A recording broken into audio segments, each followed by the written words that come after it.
ప్రకృతి పొదరిల్లు తలకోన. రాయలసీమలోనే అతి సుందర పర్వత పర్యాటక ప్రాంతం.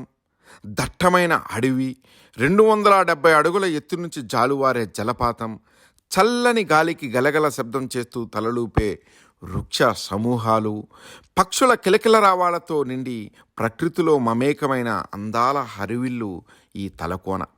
కమనీయమైనటువంటి దృశ్యాలే కాకుండా ఇది ఒక వనమూలికల ఔషధాలయం. ఇక్కడ లభించే వనమూలికలు ఎన్నో రకాల ఔషధాలకు ఉపయోగించుకుంటూ ఉంటారు.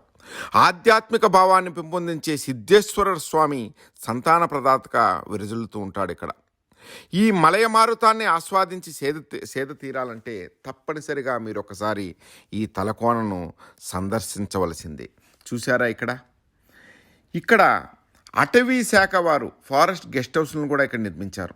అక్కడికి పోతే ఒక్కొక్క గదికి 500 రూపాయలు వాళ్ళు రెంట్ తీసుకుంటారు.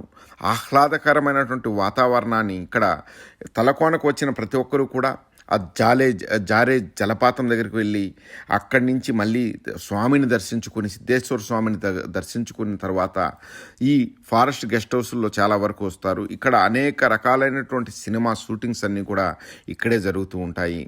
ఇక పిల్లలు ఆడుకోవడానికి, ఆహ్లాదకరమైనటువంటి వాతావరణాన్ని ఆస్వాదించడానికి నిజంగా ఇక్కడ చాలా బాగా ఉంటుంది. నిత్యం ఎప్పుడు కూడా కానీ పర్యాటకులతో కిటకిటలాడే ఈ తలకోనలో టీటీడీ ఆధ్వర్యంలో కూడా అతిథి గృహాలు కూడా అక్కడ అందుబాటులో ఉంటాయి. కాబట్టి మీరు ఎవరైనా బహుదూరాల నుంచి వచ్చేవాళ్ళు ముందుగానే ఇవన్నీ కూడా బుక్ చేసుకొని అక్కడికి వెళ్ళి ఈ ఆహ్లాదకరమైనటువంటి వాతావరణాన్ని ఆస్వాదించాలని చెప్పి మిమ్మల్ని అందరినీ కూడా కోరుతున్నాను. ఇక్కడ చూసారా, ఇది మనం పోతున్నది ఫారెస్ట్ గెస్ట్ హౌస్లు ఉండే ప్లేస్ అన్నమాట. ఇక్కడ లోపల వెళ్తే చూడండి, ఇక్కడ మళ్ళీ మామిడికాయలు దొరుకుతాయి.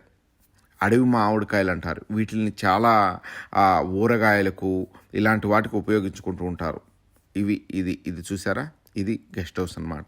దీనికి 500 రూపాయలు రెంట్ ఉంటుంది. అలాగే డార్మెంటరీ కూడా ఉంది అక్కడ మనకు కావాల్సిన వంట రకాలు కూడా వాళ్ళు చేసి పెడతారు. మనకి ఏం కావాలన్నా కానీ వాళ్ళు అక్కడ చేసి పెడతారు.